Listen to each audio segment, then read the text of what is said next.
et donc il nous donne apparemment en apparence une grande liberté, on peut tout faire, on peut tout dire. Et justement dans cette recherche de normes, est-ce que finalement on ne va pas vers quelque chose qui réduirait notre champ de liberté justement?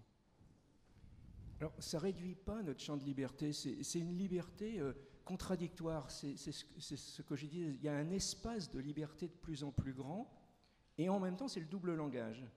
Et des normes secrètes qui ne sont pas obligatoires. Jamais obligatoires, mais quand on n'est pas dans la norme, c'est plus dur à vivre. Il faut s'expliquer, on accroche les regards, on est en dehors du plus facile à vivre. Cette petite phrase, chacun fait ce qu'il veut, mais je l'ai retrouvée ensuite partout dans mes enquêtes. Par exemple, mes enquêtes sur les célibataires, aujourd'hui, pour le mode de vie privé, autrefois, il y avait des règles morales et des règles sociales de comportement qui structuraient l'individu. L'individu était porté, cadré par des institutions, et il y avait un ensemble de règles morales et de valeurs qui définissaient les individus. Donc c'était bien ou c'était mal. On faisait ceci ou on faisait comme cela. C'était porté par la tradition et c'était transmis de génération en génération. Par rapport à ce type de société que Louis Dumont appelait la société holiste, la société du tout, qui avait un cadre qui définissait l'individu, on a vu cette immense rupture, c'est l'immense rupture historique qui a commencé depuis des siècles et des siècles. Le moment vraiment de basculement, c'est très proche de nous, hein, c'est l'après-guerre, c'est les années 60, c'est l'émergence de l'individu au centre de sa vie et qui décide dans tous les domaines, comme si on assistait à un approfondissement de la démocratie, comme si la démocratie avait commencé comme un système politique qui s'approfondissait dans la vie quotidienne, et comme si sur tous les aspects de la vie quotidienne, nous décidions absolument personnellement en nous inscrivant dans la société de l'information, en nous grappillant les informations pour décider. Autrefois, il y a 20 ans, on mangeait ce qu'il y avait dans notre assiette, par exemple. Aujourd'hui, qu'est-ce qu'il y a dans mon assiette? Qu'est-ce que je dois penser de tel produit, de tel autre? Le professeur X dit ceci, le professeur Y dit le contraire, ce qui provoque très bizarrement, si on discute de l'avancée des manières de penser, des systèmes cognitifs, ce qui très bizarrement développe l'émergence d'une pensée de type magique aujourd'hui, qui est très moderne. Parce qu'on ne peut pas avoir une pensée rationnelle de type critique par rapport à tous les aliments. Sinon, dans nos courses au supermarché, on ne va rien acheter.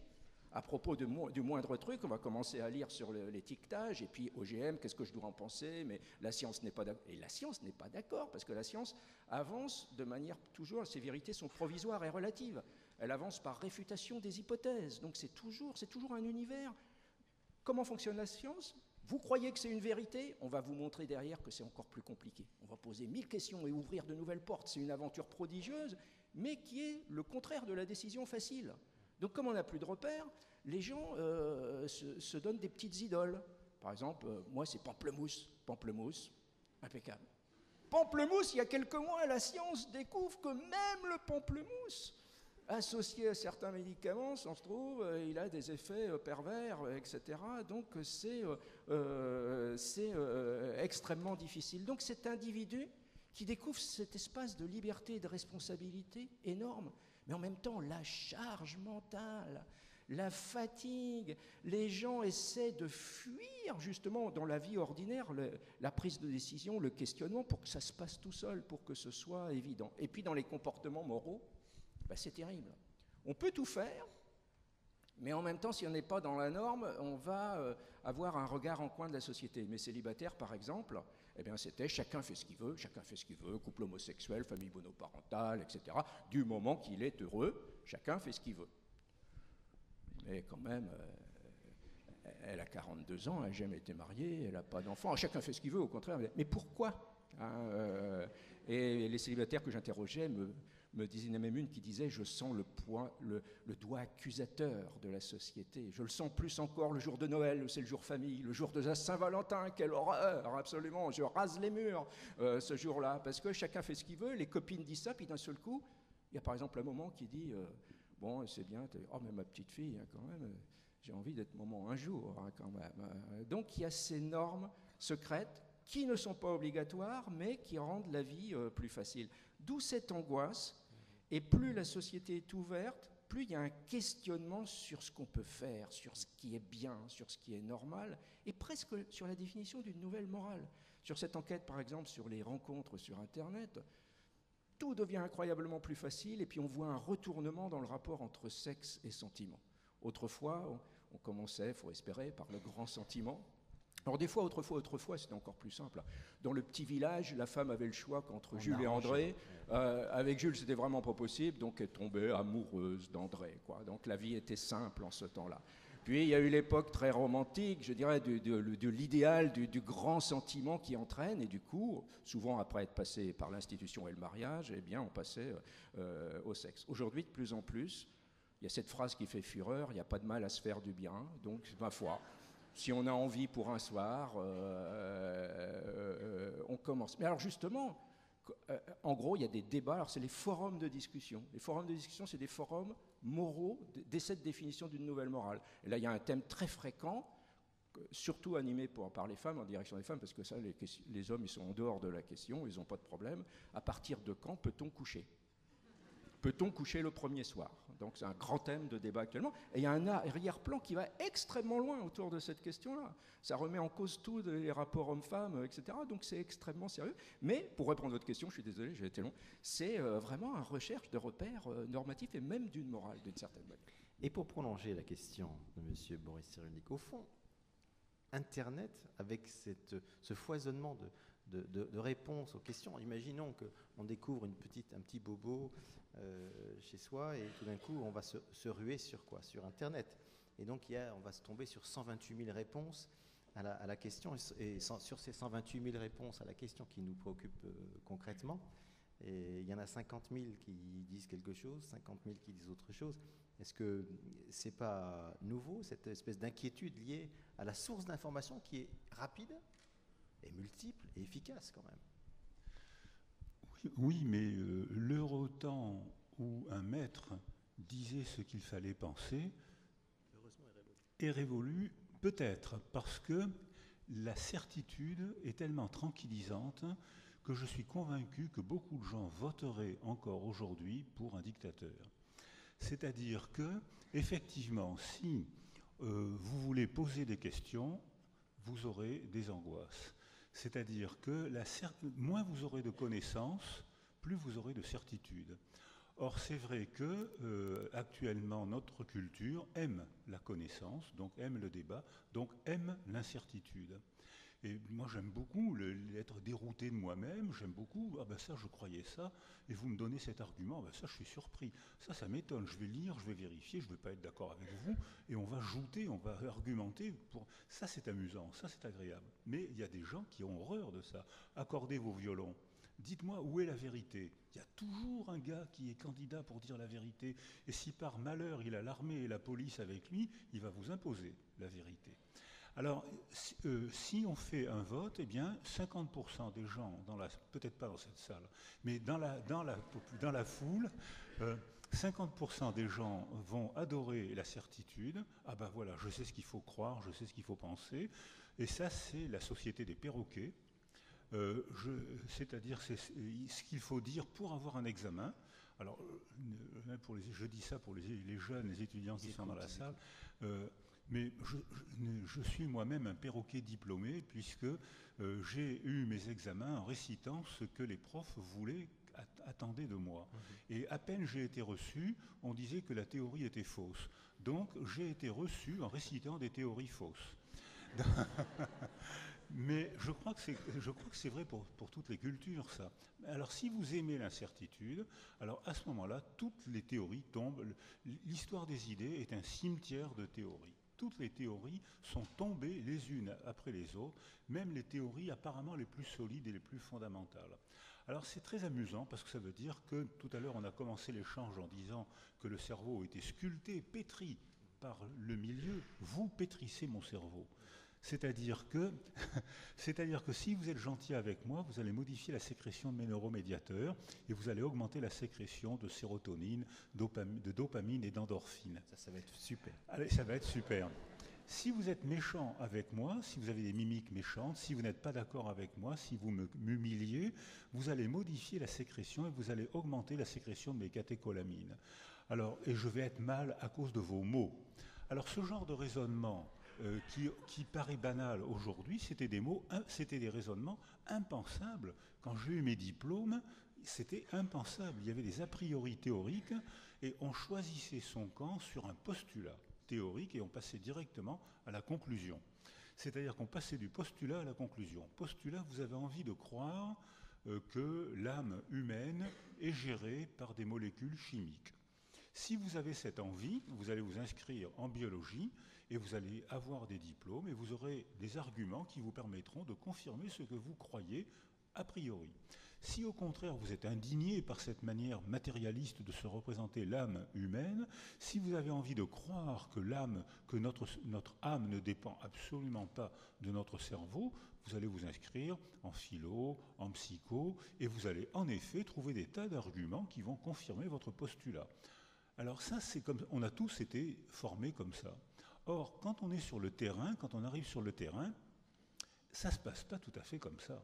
Tout à l'heure, quand vous avez été gentil avec moi, vous avez augmenté la sécrétion de mes endorphines, et là, il hoche la tête, donc ma sécrétion continue à venir. Je cherche à la faire monter au maximum.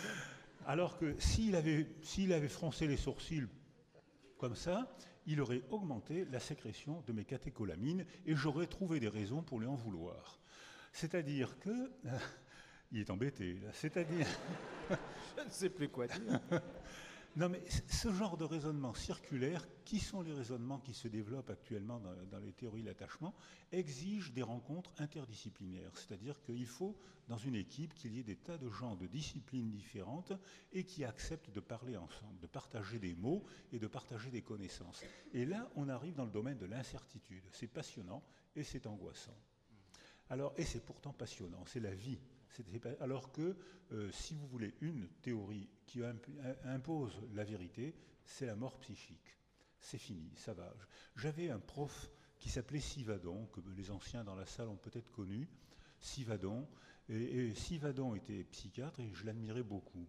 Et il disait tout le temps, rien n'arrête plus la pensée qu'une explication trop claire. Et il ajoutait, c'est pour ça qu'il faut toujours prendre dans son service un lacanien. C'est-à-dire... et il avait raison, parce que c'était des poseurs de questions. Cette manière, c'était des poseurs de questions. Alors, je n'ai pas répondu à votre question. On y vient. Je vois bien quel est votre mode de pensée. On va y arriver à la conclusion. Il y en a une, d'ailleurs, on n'est pas obligé d'en avoir une. Mais comment Internet modifie nos comportements? On a un petit peu de temps pour répondre à la question. Je vais faire monter encore vos hormones du bonheur avec une question des étudiants. Bonjour. Bonjour. Moi, je m'appelle Laura Villas, je viens de Paris 10, Nanterre. Et bon, mes questions sont par rapport à l'apprentissage de culture à travers Internet. Et bon, c'est plutôt pour Monsieur Kaufmann. Et vu les difficultés de compréhension entre les cultures et les nouvelles conceptions du monde, quel est le rôle de la technologie de l'information et la communication dans la conception et la connaissance de l'autre? Et à quel point la technologie est-elle sensible d'aider dans les rapprochements des cultures et dans l'éducation interculturelle? Wow. Oh là là. Je passe mon tour. Non, pouvez-vous partager le micro? Oui, non, je vais essayer d'être bref, j'ai été trop long tout à l'heure, donc ça va m'arranger d'être bref. Non, c'est une question absolument énorme. Et là encore, je crois, il y a souvent les deux aspects contraires dans Internet. Très souvent. C'est un espace de facilité, de fluidité. Vous avez ces beaux titres des livres de Zygmunt Bauman sur la société liquide, l'amour liquide. On est dans une société de plus en plus liquide, justement, où tout est fluide, facile, avec tous les intérêts de cette société liquide et puis en même temps tous les risques, tous les problèmes. Par exemple, là je ne réponds pas à votre question, mais par exemple sur les rencontres, le début est très très facile, il y a plein de possibilités, et par contre ça rend l'engagement encore plus difficile, hein, le choix du partenaire, si c'est un choix, etc. Sur cette question interculturelle qui pose aussi la question nord-sud, en même temps on va avoir une circulation d'informations mondialisée. Il n'y a pas que l'économie qui se mondialise. Donc on a l'impression d'une mondialisation des cultures. C'est l'information qui circule. L'information, ça il faut le dire, c'est une petite parenthèse, ça c'est très important. L'information c'est le contraire du savoir. Ça c'est très important. L'information c'est le contraire du savoir. L'information c'est fluide et ça se cumule. On grappille des informations, on les ajoute, on a ses certitudes et on ajoute des informations. Le savoir c'est une architecture, entre mettre des hypothèses, des concepts, des idées. C'est toute une architecture qui va créer une vision. Et pour construire cette architecture, le principe essentiel, très souvent, c'est d'écarter des informations. Il faut écarter celles qui ne sont pas à la bonne place. Il faut trouver l'agencement qui va créer cette vision d'ensemble. Et quand on est enseveli sous trop d'informations, on n'arrive plus. Je dirais ça, c'est la théorie, quoi, normalement. Même si les théories sont réfutées, c'est ce qui donne une vision. Des fois, une vision un peu fausse, mais c'est ce qui permet de voir. Dans la racine du mot théorie, il y a le mot vision. C'est ce qui permet de voir d'une manière différente. Et les cultures, c'est pareil.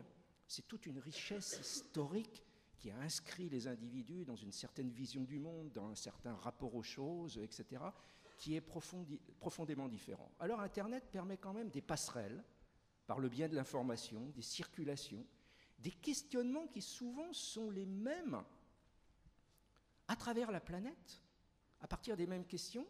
Par exemple, dans mon livre sur les recherches amoureuses, c'est les mêmes questions partout que l'on trouve, mais avec des réponses qui ne sont pas les mêmes parce qu'ils sont inscrites dans des cultures différentes. Et puis là, je vais terminer parce que j'avais dit que j'étais bref et je commence à ne pas l'être. Et en même temps, aujourd'hui, il faudrait parler de l'évolution de la société d'aujourd'hui avec toutes les énormes points d'interrogation pour l'avenir. On se demande si on n'est pas dans une civilisation qui arrive un petit peu au bout du rouleau. Il y a une avancée technologique prodigieuse, mais la société ne sait plus où elle va. Il y a une crise des valeurs absolues, il y a un mal-être des individus, et il y a une montée des passions identitaires. Parfois des petites passions agréables où chacun s'inscrit dans son petit univers, parfois des passions beaucoup plus violentes et destructrices. C'est la même racine aussi du côté de fan. Quand on est fan de telle idole, c'est sa petite passion, ou fanatique par exemple. C'est la même chose, c'est le même processus. Et là, on a un risque, bon, c'est connu, de choc des civilisations, des cultures par rapport à des personnes. Alors là, je ne sais plus, c'est pas la dopamine, c'est le contraire, c'est ce qui est très très négatif quand les sécrétions sont très mauvaises. L'envie pour se réaliser, d'aller un petit peu contre l'autre. Et là, du coup, cette circulation, elle peut alimenter l'autre sens. Je ne sais pas si je suis clair dans mon explication. Mais il y a en surface, encore une fois, une facilitation des choses, une manière que l'on a de discuter ensemble, mais le fond reste très différent, avec des bouffées, des montées. Il y a une interrogation en même temps, mais ça, ce n'est pas Internet. Le problème, c'est qu'on ne maîtrise pas du point de vue culturel vers où on réfléchit d'une manière technologique, vers où va la société, pas au niveau culturel. Il n'y a pas assez la mobilisation intellectuelle là-dessus. Et il y a des grands risques pour l'avenir de nos sociétés. Et du coup, l'Internet peut devenir le contraire de ce qu'il était. Au lieu de permettre la circulation, il peut accentuer l'affrontement. Voilà. Professeur Cyrulnik, est-ce qu'au fond, quand vous recevez des patients, aujourd'hui, les nouvelles technologies rendent les choses plus complexes, que les gens sont un peu plus inquiets, angoissés qu'avant, ou est-ce que c'est une illusion, ils ont toujours été face à ces questions d'inquiétude et d'angoisse? Est-ce qu'au fond, les nouvelles technologies ont vraiment transformé les pathologies du psychisme? Ah oui, clairement. La condition humaine, c'est la condition de l'artifice du verbe et l'artifice de l'outil. Donc c'est comme ça qu'on a pu, il y a 2,5 millions d'années, on était parmi les animaux. Hein, on a failli disparaître, mangé par les tigres à dents de sabre. Dans le sud-est, il y a encore des squelettes de tigres à dents de sabre, et on a retrouvé, Deloumlé et son équipe ont retrouvé la tête d'un enfant d'à peu près 12 ans, avec une dent de tigre plantée dans son œil qui avait dû bousiller le cerveau, et la dent s'était cassée.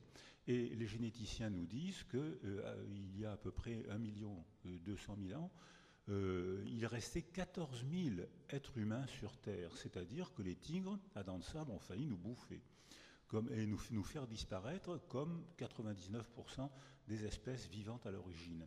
Si c'est nous qui aujourd'hui faisons disparaître les tigres à dents de sabre, les rhinocéros laineux, etc., c'est grâce au monde de l'artifice. L'artifice du verbe, l'artifice de l'outil, et puis surtout l'artifice des récits qui donnent sens et qui disent pourquoi il faut tailler un silex, pourquoi il faut tuer tel autre être vivant, animal ou homme, pourquoi il est moral de le tuer. Donc, quand on fouille un petit peu, quand on pose la question aux historiens, les historiens nous répondent avant l'explosion technologique, parce que si on survit, c'est grâce à l'artifice. Mais ces dernières générations, il y a une explosion technologique absolument stupéfiante. C'est-à-dire que quand je suis arrivé au monde, presque personne n'avait la radio. On 3%, quand j'ai passé mon bac, 3% de la population passait son bac. Les autres allaient tout de suite à l'usine, à la mine et au champ. Donc c'est un bouleversement de la condition humaine difficile à penser pour les jeunes qui ont tendance à penser que ça a toujours été comme ça. C'est-à-dire, mais c'est en 2 générations, il y a eu une explosion technologique absolument faramineuse. Or, avant cette explosion technologique, on vivait dans la peur. La peur de la récolte mouillée. Il fallait rentrer les récoltes à toute allure. Pourquoi est-ce qu'il y a des grandes vacances? Parce que les enfants devaient participer à la récolte pour que vite on rentre le foin et le blé avant la pluie, parce que si par malheur il pleuvait, le blé et le foin étaient pourris, les animaux mouraient de faim et nous aussi on mourait de faim. C'est-à-dire que la force physique était une valeur sociale. On faisait du social avec son corps. Les femmes avec leur ventre, il fallait mettre au monde le plus d'enfants possible parce qu'il n'y avait pas de caisse de retraite et que les femmes mouraient tellement jeunes que c'était les garçons qui servaient de bâton de vieillesse, comme on disait, parce que les femmes mouraient avant. Maintenant, c'est le contraire. Maintenant, c'est les femmes qui nous enterrent, c'est-à-dire que, parce que la culture a complètement changé, la technologie a complètement changé la condition des femmes, donc la condition des hommes, donc la condition de nos enfants. Or, on est passé de la culture de la peur, on avait peur des animaux, on avait peur d'être malade. J'ai eu l'occasion, j'ai été médecin pendant 40 ans près de Brignoles, à la Seine, où il y avait les chantiers navals et les mineurs de Brignoles. Et les mineurs de Brignoles m'ont raconté qu'il fallait charger 17 wagonnets de charbon par jour parce que les ouvriers étaient payés tous les midis, leurs femmes allaient chercher la paye tous les midis. Et que si par malheur un homme avait mal au dos, ou si par malheur un homme était un peu trop intellectuel et avait des avant-bras d'intellectuel, eh bien il n'arrivait pas à remplir ces 17 wagonnets et c'était un sous-homme. Il était méprisé.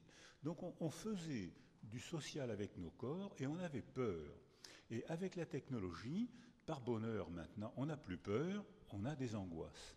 C'est-à-dire que on est passé du monde de la peur au monde de l'angoisse. Parce que le monde de la peur, on nomme la chose qui nous fait peur, l'animal qui nous fait peur, le temps qui va pleuvoir sur les récoltes, ou pas assez pleuvoir, la famine qui va s'annoncer. On avait toujours peur de la famine, de la maladie.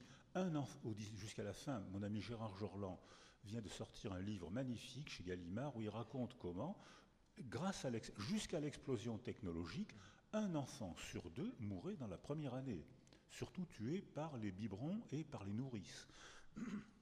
C'est-à-dire que la modification d'une technologie élémentaire, laver un biberon, avoir des principes éducatifs, fait que maintenant, la mort des enfants existe encore, mais c'est plus un enfant sur 2, sauf actuellement encore, dans les pays pauvres, dans les pays sans technologie, où l'espérance de vie des femmes est de 45 ans en Afrique, et que les enfants meurent. L'UNICEF a fait une enquête récemment, c'est presque les chiffres que nous, on avait au XIXe siècle. Donc ça veut dire que la technologie participe à l'amélioration de nos conditions matérielles de vie, modifie notre monde mental, parce que maintenant on est passé au monde de l'angoisse. On se fait croire qu'on maîtrise suffisamment de la nature pour avoir des récoltes, pour se déplacer, pour avoir chaud l'hiver et pour avoir toujours à manger. On se fait croire ça. Donc on n'a plus peur de ça. Mais on a des peurs imaginaires parce que maintenant on peut imaginer des tas de choses. Alors on a peur des virus, on a peur de l'invisible. Et alors là, dans l'invisible, il y en a du monde. Parce que là, dans l'invisible, on est rempli de fantasmes. Et puis surtout, la technologie nous a fait passer du monde de la culpabilité au monde du préjudice. Ce qui me fait dire ça, c'est que ma fille a mis au monde les 2 plus jolis petits garçons du monde. Et ça, c'est objectif, c'est scientifique. C'est-à-dire... C'est vérifié. Alors, c'est indiscutable. Oui. Alors, comme tous les petits garçons, il y en a un, l'autre jour, qui fait son boulot de petit garçon, c'est-à-dire qu'il veut montrer qu'il court plus vite que les autres, il se casse la figure, il s'ouvre l'arcade. Alors ça, c'est normal au sens où Jean-Claude Kaufmann nous a dit tout à l'heure, c'est normal, c'est la normativité statistique, un petit garçon doit s'ouvrir les arcades. Alors, je l'emmène dans l'hôpital où j'ai été neurologue pendant très longtemps, il n'y avait que des jeunes. Alors là, je ne comprends pas très bien. Je suis arrivé au monde avant la Seconde Guerre mondiale. J'ai un souvenir très clair, le monde était peuplé de vieux à cette époque-là. Aujourd'hui, le monde est peuplé de jeunes. Alors, moi, je n'ai pas changé. Alors, donc, je vais dans cet hôpital et je tombe sur une infirmière qui arrive, qui met une compresse sur l'arcade de mon petit-fils, qui bavarde. Et puis arrive quelques minutes après, alors tu es chez ton papé, chez ta mamie, enfin, et mon petit-fils répond, il est sécurisé, elle enlève tout doucement la compresse avec du liquide, et puis arrive le chirurgien qui recoue ça, qui fait un point sur G, et qui recoue ça impeccablement, sans une grimace de douleur. Alors, ça vous paraît normal. Quand j'ai fait mes études de médecine, nos profs nous apprenaient que les enfants ne souffraient pas. J'ai appris ça. Il y a sûrement des médecins dans la salle. J'ai appris on nous apprenait que nos enfants ne souffraient pas et qu'il ne fallait pas leur donner d'antalgiques parce que si on leur donnait des antalgiques, ça modifiait l'expression des symptômes. Hein, les médecins, levez la main. C'est-à-dire que, voilà, hein, vous avez appris ça vous aussi. Alors, donc voilà, et au nom de ce dogme, on enlevait les amygdales sans anesthésie, on recousait les enfants sans anesthésie, je l'ai fait ça, et on nous apprenait à le faire, mais vous venez de naître vous aussi, vous êtes trop jeune. Et ma femme a réduit les fractures de jambes sans anesthésie, et on nous apprenait à le faire. Alors, seulement, la culture était tellement dure dans le réel, dans le matériel, qu'on apprenait aux enfants à ne pas se plaindre et à ne pas souffrir. Et on disait, si tu pleures, t'es pas un homme. Les femmes, elles devaient accoucher dans la douleur, sinon elles ne pouvaient pas aimer leurs enfants. Une femme qui accouche sans souffrir ne peut pas aimer son enfant. Il y avait une valeur rédemptrice de la souffrance. Un homme qui gémit, qui pleure et qui se plaint, c'est pas un homme, c'est un sous-homme.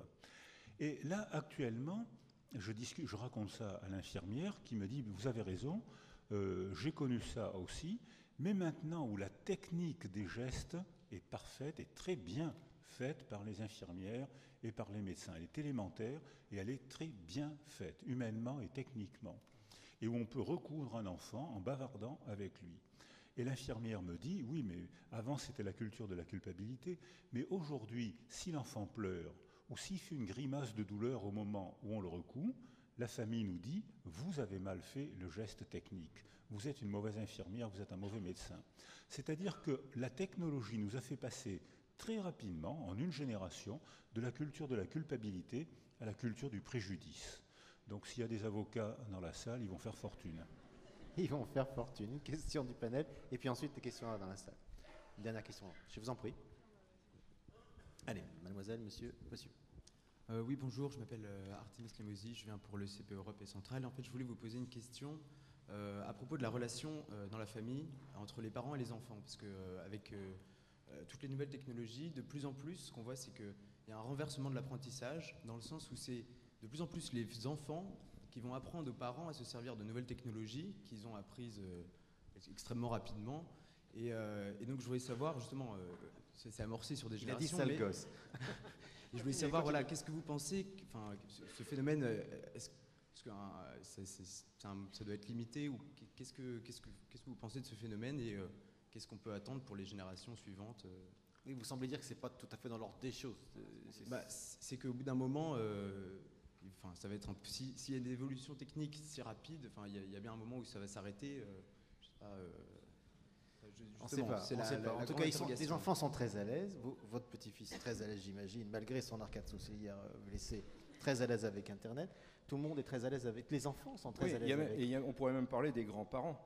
Et des grands-parents qui en rajoutent sur leur incapacité technologique. Parce que c'est tellement merveilleux pour cultiver la relation avec les petits-enfants qui peuvent leur apprendre quelque chose. C'est l'évolution des choses. Hein. On est dans une famille, il y a un désir de famille en même temps qui est fondé sur des individus de plus en plus autonomes. Alors, c'est un peu contradictoire, ça pose des tas de problèmes. On enquête sur les repas, par exemple. Hein, le cri qui est lancé alors à table. Alors déjà, il y a des modulations. Il y a la table amoureux à table, il y a la table un peu plus énervée à table, ça refroidit, etc. Parce que les gens, ils ne viennent pas d'un seul coup au même moment. Parce que Ils sont occupés. qu'est-ce que ça avec signifie Internet. ce cri? Ça signifie c'est le moment famille. Chacun arrête ses activités perso. Donc c'est compliqué et il y a une relation qui n'est plus d'autorité des parents vis-à-vis des enfants. De toute façon, alors je ne vais pas ouvrir ce chapitre-là, c'est trop long. Dans le couple, l'autorité en 30 ans a changé entre l'homme et la femme. Autrefois, c'était l'homme qui était le porteur de l'autorité. Et ça a été extrêmement vite. Et aujourd'hui, il y a encore des femmes, des mères qui n'ont pas compris, qui disent l'enfant qui fait des bêtises, qui dit si tu continues, je vais le dire à papa. Et il y a le môme qui ne comprend pas trop la question, parce que papa, ça lui fait pas peur, parce que papa est devenu un nouvel enfant. C'est ce qui agace. Dans mon livre sur les agacements, c'est ce qui agace le plus les femmes aujourd'hui. Ça les énerve. Ah. Oui, oui, oui. D'ailleurs, bon. Regardez. Oh non, je ne voulais pas ça, faire rire au détriment des hommes. C'est une je Merci trahis mon corps, Jean-Claude. je trahis mon Merci. corps. Mais non, mais parce qu'ils jouent, d'ailleurs, ils jouent avec les mêmes jouets, hein, des ballons, des écrans, etc. Mais attention, les hommes, ils sont très importants dans le couple et famille. Ils sont les idéologues du petit bonheur immédiat, quoi. Ils apportent ça, il n'y a pas de problème, non, faut pas s'en faire, et puis on rigole, etc. Et les femmes, elles veulent que ça bouge, que ça aille plus loin, et c'est elles qui sont par exemple, les enfants, ils aiment bien faire les devoirs avec papa, quoi. Mais avec papa, ça compte pas, quoi, hein, parce que justement, on rigole, etc. Bon, là, c'est pas la question. Donc, il y a ce réseau très complexe dans la famille, l'autorité qui est devenue quelque chose de très, très complexe. L'homme a encore des zones de pouvoir. Mais c'est des zones de pouvoir pour son confort personnel. Par exemple, il ne va pas lâcher la télécommande, quoi, hein, de la télécommande. Ça, c'est complètement autre chose. Et la relation avec les enfants, c'est très complexe parce qu'il faut transmettre une éducation quand même. Le problème, c'est que la valeur principale que l'on transmet dans l'éducation, c'est l'apprentissage à l'autonomie. Parce qu'on est de plus en plus dans une société de l'autonomie individuelle. Donc il faut apprendre à l'enfant à se débrouiller. Et lui, très vite, il comprend. Si la maman dit regarde le bazar dans ta chambre, il va dire mais c'est mon territoire, je le range à mon idée, quoi. Alors effectivement, si on le doit lui apprendre l'autonomie, c'est lui qui décide. L'autonomie, c'est contradictoire avec les principes de transmission et d'éducation. Donc là, c'est très très compliqué. Eh bien, par rapport à la question que vous posez, c'est la même chose. Si c'est géré dans un ensemble où le rôle de parent est maintenu, le rôle éducatif, il n'y a aucun problème qu'il y ait une inversion ponctuelle. Au contraire. Ça peut être un bonheur. Alors, simplement, ça peut être un bonheur pour les parents, pour dire à l'enfant, à l'ado, par exemple, tiens, ben voilà, ça y est, je suis encore coincé sur Internet, est-ce que tu peux me dépanner?